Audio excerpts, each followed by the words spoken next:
What if I told you that some of the biggest secrets of our past aren't hidden away in ancient texts, but are actually drawn out, in plain sight, on old maps? These aren't just drawings. They might just be witnesses to a history that's been long forgotten, or maybe a history that was deliberately hidden. Okay, just imagine this for a second. You're looking at a map, and you see something that just shouldn't be there. Something that feels completely impossible. Like, say, a coastline drawn in perfect detail, exactly as it looked 6,000 years ago. And then you find out the map itself is only 500 years old. So how does that work? How is that even possible? Well, that single paradox right there is the key to unlocking one of the greatest mysteries in history. All right, let's dive right in. We're going to start with the most famous of these puzzles, a single piece of parchment that completely challenges everything we thought we knew about the age of exploration. This is it, the Piri-Reis map. It was found back in 1929, just rolled up and forgotten in a palace in Istanbul, but it was actually made centuries and centuries earlier. The year was 1513. The map was drawn by a famous Turkish admiral, a man named Piri-Reis, and frankly, what he drew has been baffling historians ever since. But here's the real kicker. Piri-Reis actually admitted that this wasn't all his own work. He wrote right there on the margins that he pieced it together from a whole bunch of much older maps, some dating all the way back to the time of Alexander the Great. And most of those source maps, they're now completely gone. Okay, so this is where it gets really wild. The map shows, without a doubt, the coast of Antarctica. But here's the thing.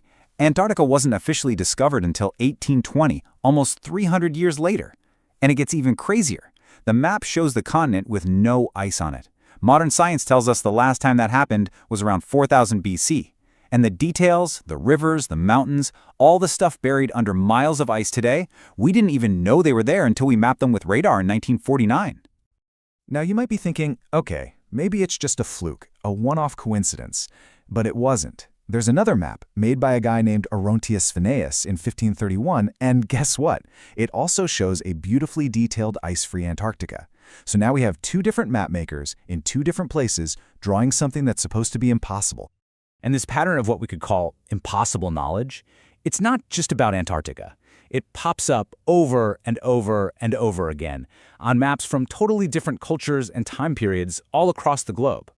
I mean, just look at this. You've got the Zeno map from 1558, which shows the Arctic in detail centuries before anyone supposedly explored it. Then there's the Kingido map, a Korean map from 1402 that somehow shows Africa with stunning accuracy. We're the Vinland map, showing North America way before Columbus. And the Boache map, that one seems to show an underwater continent with geology we only confirmed with modern sonar. It's a clear global pattern. Now, to really understand just how incredible this all is, we need to talk about longitude. For hundreds of years, figuring out your east-west position at sea was, well, it was the holy grail of navigation. It was basically impossible without a super accurate clock that wouldn't get messed up on a rocking ship. And humanity didn't solve that problem until 1761.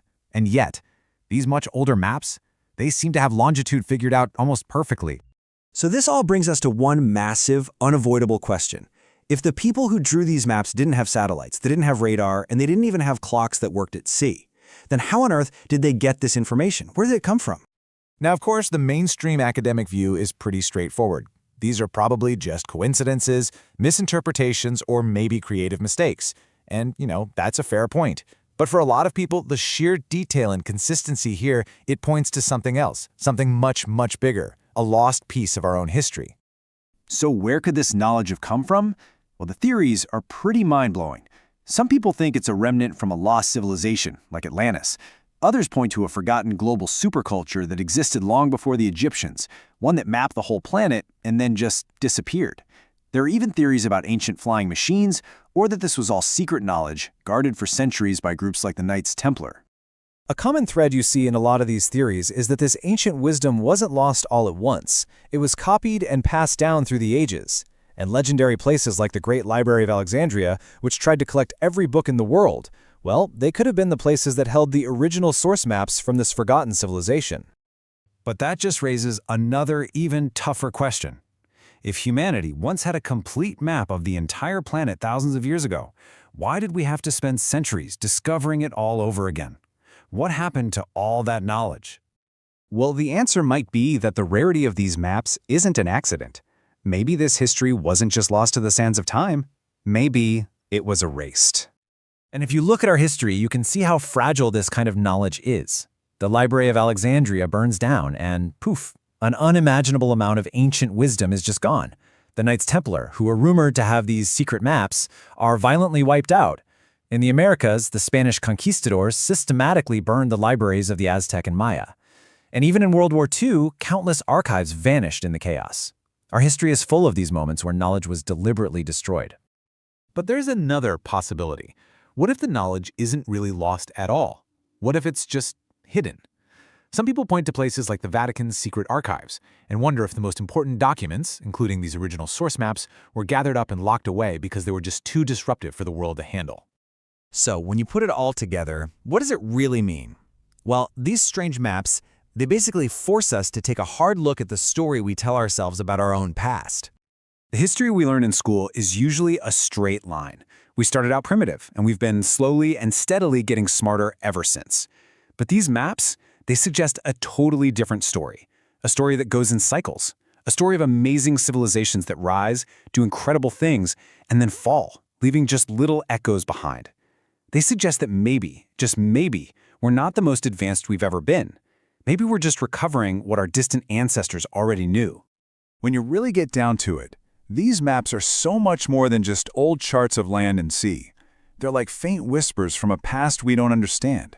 They're clues to forgotten chapters in the human story, telling us that maybe, just maybe, we don't know as much about where we come from as we think we do. And it leaves us with one last, really big question. We spend so much time studying what history remembers, but maybe the more important question we should be asking is this: what does history forget?